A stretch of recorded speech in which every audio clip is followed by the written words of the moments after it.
Tengo un colega, un amigo, colega y amigo con el que compartimos desde hace varios años en el Congreso de Paraguay. Aparte es muy buen orador y siempre me aconseja, nunca inicies con una cita, nunca inicies con una cita. Y estuve pensando y realmente yo creo que uno no tiene que ser terco, obstinado en la vida y decidí hacerle caso. Así que voy a iniciar con dos citas. La primera es de Nelson Mandela. Es muy conocida, yo creo que en algún momento la habrán leído, que dice, si no hay comida cuando se tiene hambre, si no hay medicamentos cuando se está enfermo, si hay ignorancia y no se respetan los derechos elementales de las personas, la democracia no es más que una cáscara vacía, aunque los ciudadanos voten y tengan parlamento. Esto viene directamente relacionado al tema que nos convoca y que me convoca en este momento, que es el tema de presupuesto. La segunda cita tiene que ver con una pronunciada por un periodista venezolano que dice que hay cosas que por sabidas no son dichas y por no ser dichas son olvidadas. Yo creo que hay que repetir un poco más las cosas que ya sabemos como un mecanismo de reafirmación constante y de refuerzo de aquello que consideramos que está bien desde el campo valorativo o incluso desde el campo científico, axiológico, para que podamos ir reforzando todo aquello que consideramos que está bien hecho, porque también hay muchas cosas que están bien hechas. Para ir directamente en materia, yo soy director de una comisión asesora permanente en la Cámara de Senadores de la República del Paraguay. Hace casi 17 años que estoy allí. Trabajo específicamente en el ámbito económico, financiero, en el ámbito presupuestario. Y quisiera empezar señalando que Paraguay tiene un sistema bicameral. Tenemos representaciones departamentales que ocupan los diputados, que son 80, y tenemos la Cámara de Senadores, que es de elección nacional y que tiene 45 miembros. Existen 21 comisiones asesoras permanentes en la Cámara de Senadores propiamente. Todas ellas integran más o menos 6 o 7 senadores. La Cámara también se caracteriza por presentar todos los años una lucha entre los senadores para integrar la comisión de presupuesto. El presupuesto generalmente ocupan 12 o 15 senadores. Y esta lucha es legítima. Es legítima porque nosotros tendemos a identificar mucho el ejercicio del poder político, con la distribución que hacemos o con la posibilidad de distribuir los recursos que tenemos. Y es así que tenemos que ir comprendiendo que el presupuesto no es solamente desde el lado nuestro, desde el lado de los funcionarios, de la burocracia, no es solamente un instrumento técnico, un conjunto de programas, un conjunto de números cuya dimensión financiera es fría y se encuentra circunscripta a un documento, sino que el documento presupuestario que nosotros vemos como tal, básicamente encierran muchos conflictos, encierran muchas ilusiones, encierran mucho deseo de las personas y a veces encierra también muchos dramas humanos. Yo creo que esa dimensión tenemos que ir viendo porque somos los funcionarios los que vamos a ir coadyuvando en la labor legislativa de aquellos parlamentarios que tienen la enorme responsabilidad de elegir el destino final de los recursos.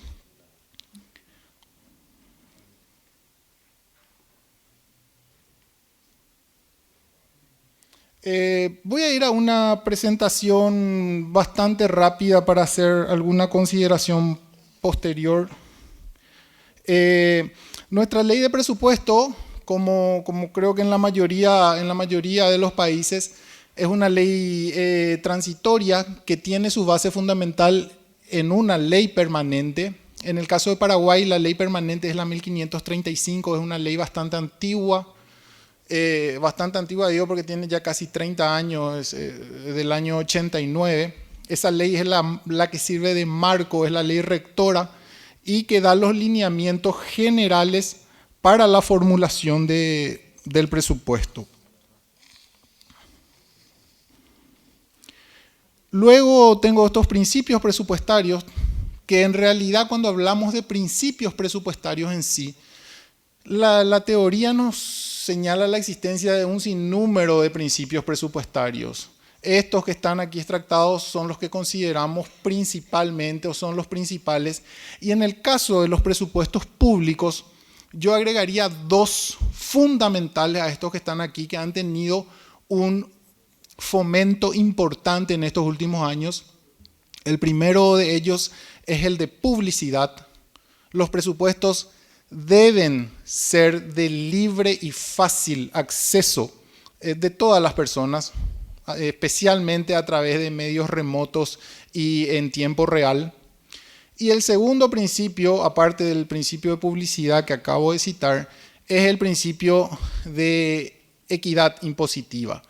Es decir, debe ser un presupuesto que pueda o que permita al ciudadano tener un equilibrio entre aquello que aporta para poder sustentar ese presupuesto y aquello que recibe del Estado como servicio propiamente. A ver, tratemos de pasar, parece que va con un poquito de retardo. Ahí va.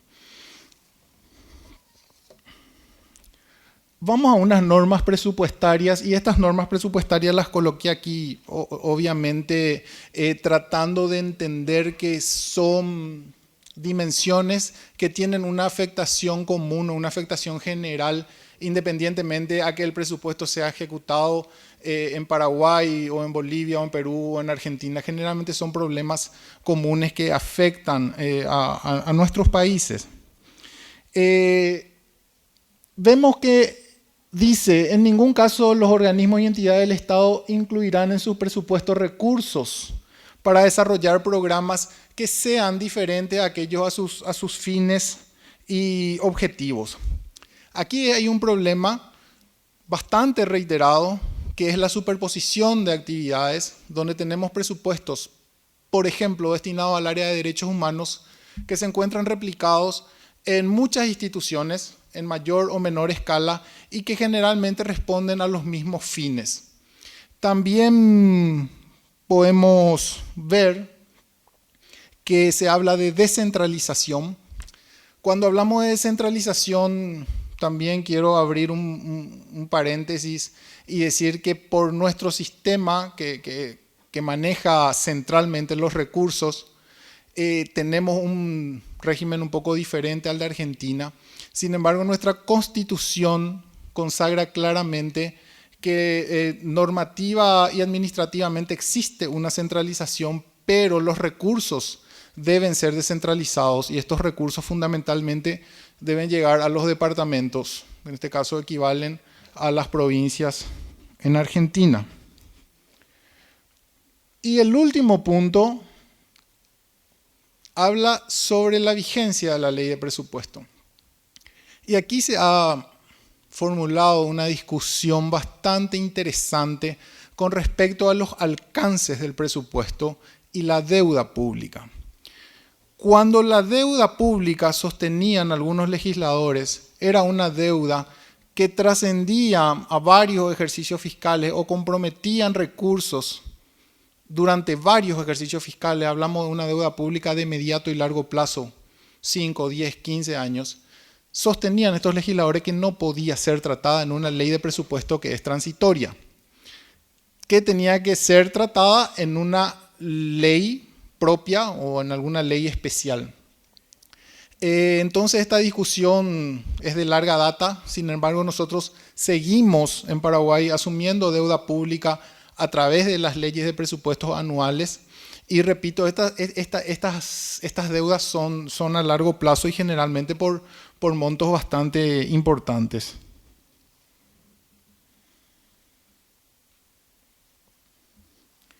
Luego tenemos los lineamientos del presupuesto. Los lineamientos del presupuesto, en este caso, son formulados siempre desde el Poder Ejecutivo. Yo aproveché el obsequio que me hizo Mario, que me hizo Asalra, estuve mirando un poquitito qué es lo que dice la Constitución argentina, y encuentro una diferencia fundamental.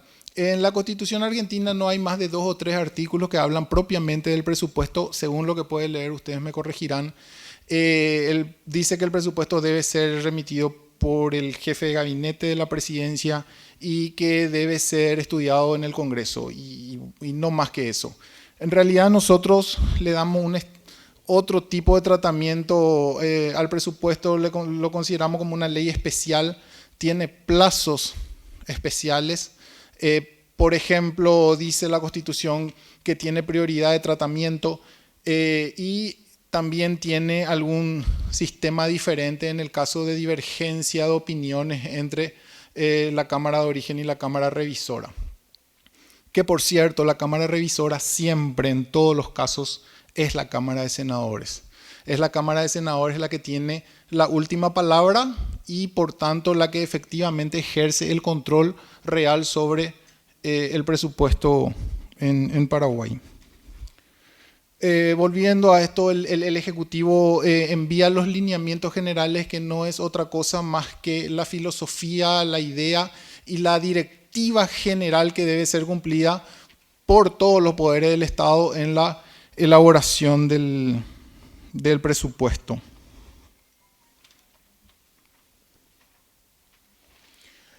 Los criterios de elaboración. Estos criterios de elaboración generalmente son criterios de aplicación común a presupuestos públicos, también a presupuestos privados. Entonces, en honor al tiempo vamos a ir pasando. De todos modos, la presentación queda por si a alguien le interesa, aunque es un poco complicado encontrar gente a la que le interese el presupuesto. No somos muy afines con el lado especialmente financiero del presupuesto. Tenemos intereses bastante diversos, pero hay poca gente a la que le interesa así el presupuesto. Mario ya levantó la mano 2 veces. Bueno. El poder Ejecutivo es el que presenta el presupuesto en la Cámara en el Congreso Nacional, en verdad. El Congreso Nacional constituye en primera instancia una comisión bicameral de estudio. Esta comisión bicameral de estudio tiene un plazo de aproximadamente 60 días. Luego pasa a la Cámara de Diputados, el dictamen de la comisión bicameral.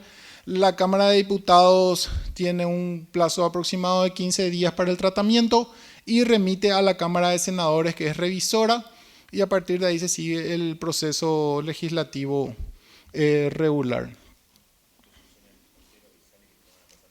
Ya. La estructura de nuestro presupuesto. Tenemos presupuestos de ingresos, presupuesto de gastos, el presupuesto de financiamiento, el anexo de personal. En el anexo de personal se encuentran consignados solamente aquellos cargos que son de personal permanente, es decir, los nombrados y que tienen el estatus de inamovilidad salvo sumario administrativo a partir de determinado periodo de tiempo. Y luego se tiene el presupuesto de las empresas públicas. Tenemos presupuestos diversificados por tipos, por programas, por subprogramas, por unidades responsables. Las unidades responsables en este caso son las instituciones públicas, la máxima autoridad de las instituciones públicas. Luego tenemos la estructura de acuerdo a los tipos de presupuesto, y aquí sí quiero detenerme un poquitito más porque podemos encontrar algún elemento que nos pueda ayudar a hacer comparación. Tenemos los presupuestos de tipo 1, que básicamente son los presupuestos administrativos. los presupuestos administrativos, que consumen el mayor porcentaje del presupuesto. Luego tenemos los presupuestos de tipo 2. Los presupuestos de tipo 2 son los programas o presupuestos de acción. Básicamente estos presupuestos de acción son los que interesan a la gente, porque son los que permiten ejecutar directamente la política pública. Y voy a un ejemplo concreto. El Ministerio de Salud tiene presupuestos de tipo 1, tiene presupuestos de tipo 2.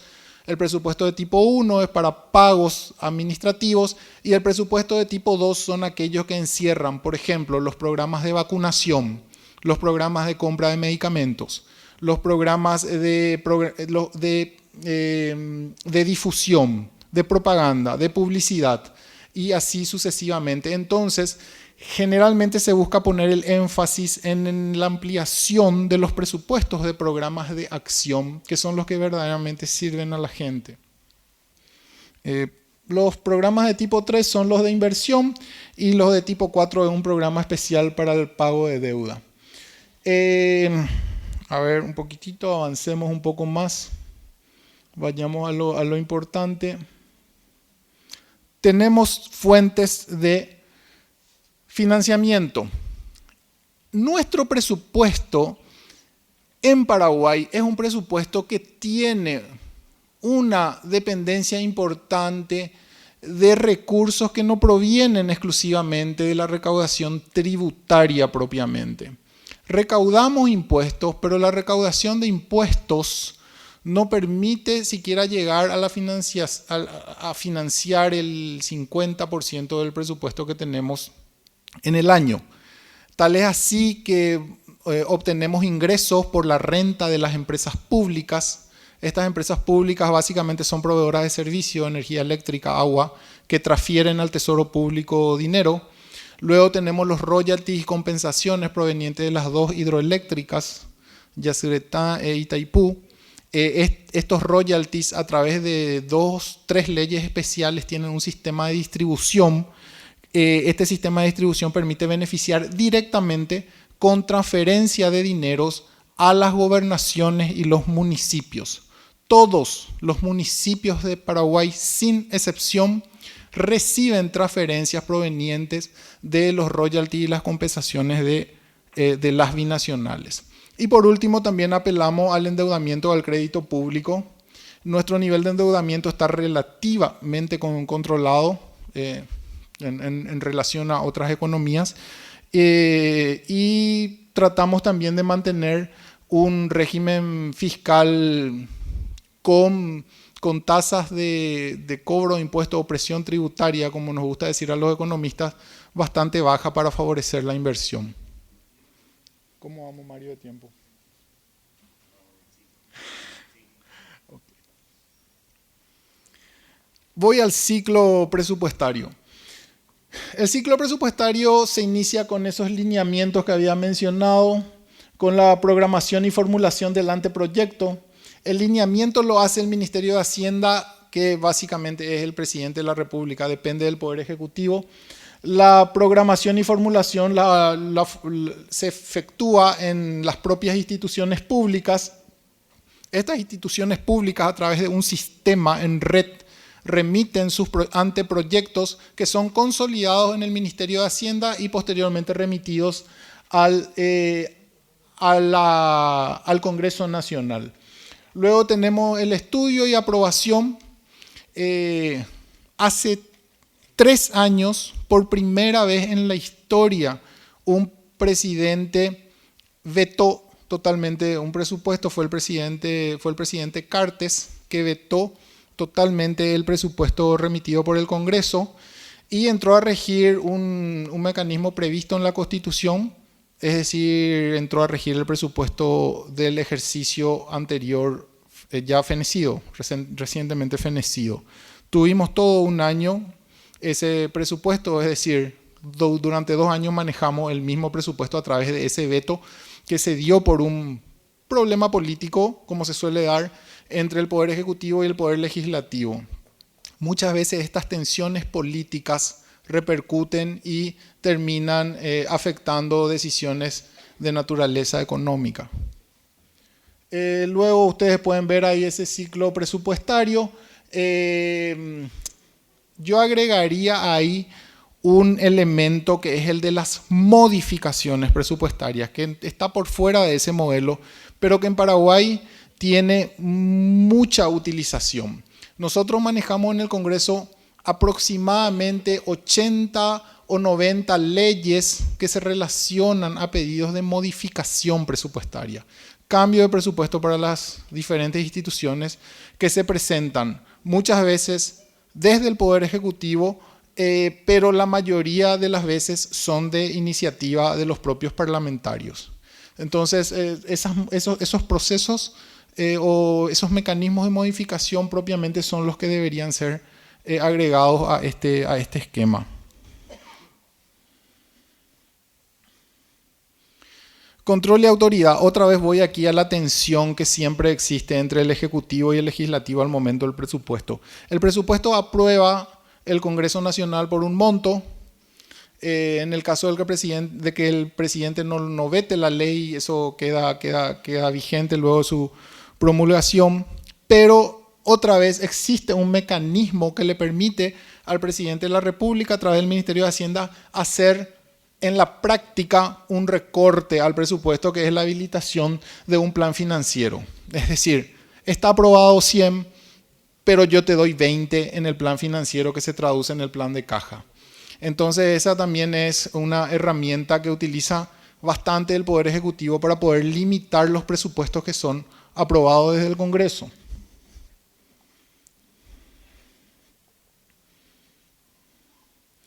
Esas son las modificaciones presupuestarias de las que hablé, las ampliaciones, reprogramaciones, cambios de fuente, modificaciones del anexo de personal, básicamente la creación de cargos públicos, y las reprogramaciones de plan financiero.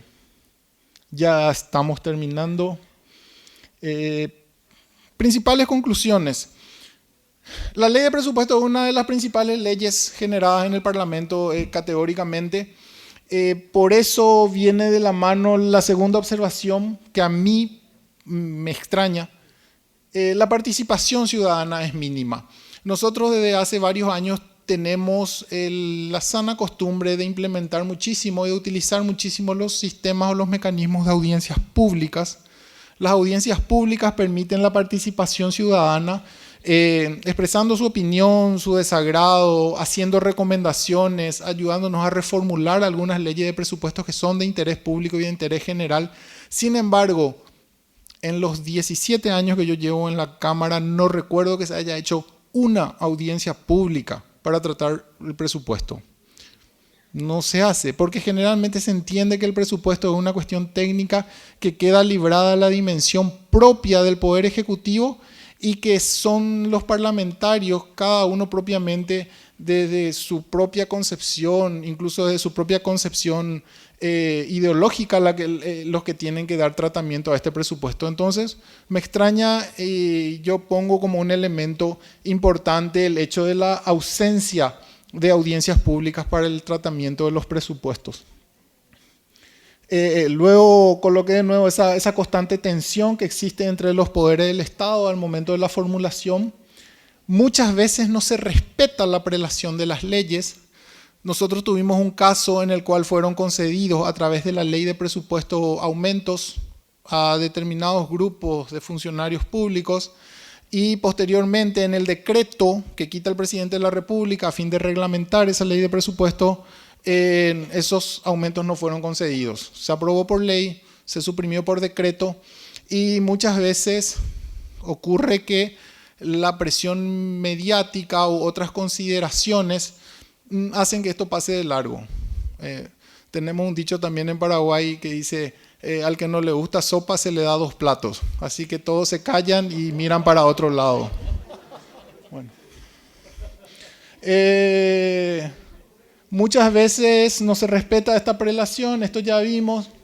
Los mecanismos de presión de los gremios y sindicatos generan, esto yo no les voy a explicar a ustedes justamente esto, la presión de gremios y sindicatos es algo que existe en el tratamiento de los proyectos de presupuesto en todo el mundo.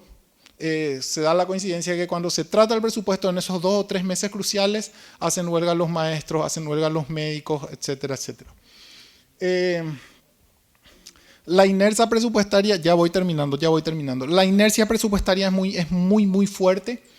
Es muy complicado el cambio de los presupuestos, de las estructuras presupuestarias. Migrar a un sistema de presupuesto por resultados es básicamente una utopía, pero estamos dando algunos pasos en ese sentido, al menos tratando de establecer algunos indicadores un poco más precisos, más claros, y estamos en esa lucha. Esto es muy importante. Y 30 segundos me refiero al régimen de transferencias. En nuestro presupuesto hay muchísimo recurso público que es transferido desde el gobierno utilizando la herramienta o el mecanismo de transferencias. Es decir, el Estado le da a una ONG o le da a determinados colectivos sociales un fondo, un monto de dinero para determinados fines. Esto tiene dos explicaciones. Uno, tratar de buscar cierta agilidad o más flexibilidad o mayor o menor tiempo de respuesta para poder acceder a un bien o servicio que necesita la ciudadanía. Pero por otro lado, evita que esa utilización de recursos públicos sea canalizada a través de la ley de contrataciones públicas. Entonces se hace como un puente que por un lado da agilidad, pero por otro lado no permiten los controles. Y bueno, terminar con lo siguiente.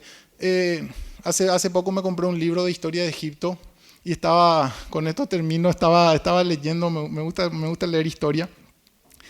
Y leo que en los textos de las pirámides, que tienen más de 4000 años, decía que los problemas del faraón eran problemas de distribución de recursos. La gente quiere pagar menos impuestos, la gente pide tierras, hacen huelgas. Es decir, desde hace 4000 años se tienen estos mismos problemas que tenemos ahora. Escuché al doctor Massa que estuvo mencionando lo mismo. Y no debemos perder en cuenta que la administración norteamericana estuvo parada casi un mes y medio por un veto al presupuesto, y que también en nuestros países tenemos estos mismos problemas. Yo tengo algunas cositas más, pero la insistente mirada del señor Mario Nitti hace que prudentemente llegue hasta aquí. Le agradezco muchísimo la atención y les dejo aquí el material. Gracias. Sí. No te vayas que hay pregunta. Primero, bueno, genial, no me sorprende porque lo conozco y además debo decir que acá el amigo es un excelente escritor también. Yo tengo la suerte, me regaló un libro de cuentos, el cual recomiendo, por cierto. Así es que, pero te voy a hacer un par de preguntas que llegan acá. Una pregunta tiene que ver con la aprobación, esa es cortita, con la aprobación del presupuesto del propio Congreso. ¿Se aprueba con el resto de la administración? Es decir, el presupuesto del Congreso, ¿cómo lo aprobás? Esa es la pregunta. El presupuesto del Congreso es aprobado dentro del estudio de toda la administración pública. Ahora, los mecanismos de tratamiento propiamente en comisiones sí son más particulares, porque en comisiones se convoca a cada autoridad de la institución. Vienen los ministros y demás, presentan su presupuesto. Sin embargo, los presupuestos en este caso son 3 instituciones que integran el Congreso, porque nosotros tenemos Cámara de Senadores, Cámara de Diputados y una tercera figura que es Congreso Nacional. Esos 3 presupuestos son estudiados solamente por los miembros de las comisiones de Hacienda. Es decir, no se hace una defensa propiamente del presupuesto del Congreso, pero la respuesta es sí, se aprueba en el conjunto de la administración. Vale decir que ahí hay una arbitrariedad del Ejecutivo a través de los ministerios. ¿Eso me querés decir? No. ¿O no? Ocurre que generalmente hay directivas que no son cumplidas. El presidente todos los años, y esta es una letanía, todos los años sale y dice a sus ministros, se respeta lo remitido por el Ejecutivo. Pero los ministros van al Congreso a hacer pedidos particulares, ¿verdad? Entonces, muchas veces el Congreso escucha más al ministro que al presidente de la República, ¿verdad? No solamente por una cuestión política, a veces el ministro fundamenta mejor el pedido y con mucho más autoridad porque conoce más de determinados temas, y el Congreso termina dando vía libre al pedido del ministro, que por supuesto siempre es más de lo que remite su propio jefe, el presidente de la República. Pero aprendimos ahí una lección, y aprendimos una lección de forma bastante dolorosa. Un par de años vino el presupuesto del Ejecutivo, el Congreso atendió esos pedidos, pero luego fue crucificado por los medios de prensa que los acusaron de inflar el presupuesto, siendo que solamente lo que se hizo fue incluir pedidos que extraoficialmente vinieron de las propias instituciones del Ejecutivo. Bien, te hago 2 o 3 preguntitas rapiditas, así cumplimos con el tiempo. Uno me pregunta, ¿la ley de presupuesto tiene 2, la ley general y otra transitoria? No, hay una ley que es la Ley de Administración Financiera del Estado, bien, que data del 89, que es la ley marco, que es una ley permanente obviamente. ¿Cómo acá? Sí, y la ley de presupuesto es la ley transitoria que se basa en los preceptos de la 1535. Está bien. Y por último te voy a hacer, hay alguien que pregunta el tema de la tácita reconducción. Digo, si el presupuesto no se aprueba en tiempo y forma, ¿sigue vigente el que está? ¿Cómo tratan? Acá existe la tácita reconducción. No se aprueba el presupuesto al 31 de diciembre, bueno, continúa el que está, o sea, hasta que se apruebe el nuevo. En este caso, la figura de la revalidación automática del presupuesto fenecido se da exclusivamente en el caso en el que ocurra un veto del Poder Ejecutivo y las cámaras no puedan levantar el veto. Es decir, el veto queda firme. Y entonces, cuando no tienen aprobado en tiempo y forma el presupuesto, ¿qué hacen? Cuando no se tiene aprobado en tiempo y forma, caso muy, muy extraño, porque en realidad, como yo mencioné, la ley de presupuesto es una ley especial que exige al Congreso, por Constitución, dar tratamiento preferente y terminar el tratamiento del presupuesto porque le da los plazos más cortos. En el caso de que no exista un tratamiento en ese tiempo establecido, continúa el presupuesto anterior hasta tanto se resuelva el presupuesto que se está tratando y que se está demorando ahora. Bueno, una última, habla del caso de las audiencias públicas, dice, con respecto al tratamiento del presupuesto, ¿el producto de las audiencias públicas es vinculante? En ningún caso en nuestra legislación el producto de las audiencias públicas es vinculante. Bueno, muchas gracias, muchísimas gracias. Una preguntita. El presupuesto del Congreso, las 3 cosas, Cámara de Diputados, Congreso, Cámara de Senado, ¿qué porcentaje es del presupuesto nacional total? El Poder Legislativo, que son esas 3 instituciones, representan alrededor del 1,2% del presupuesto total. Bueno, muchísimas gracias, Rolando, muchísimas gracias.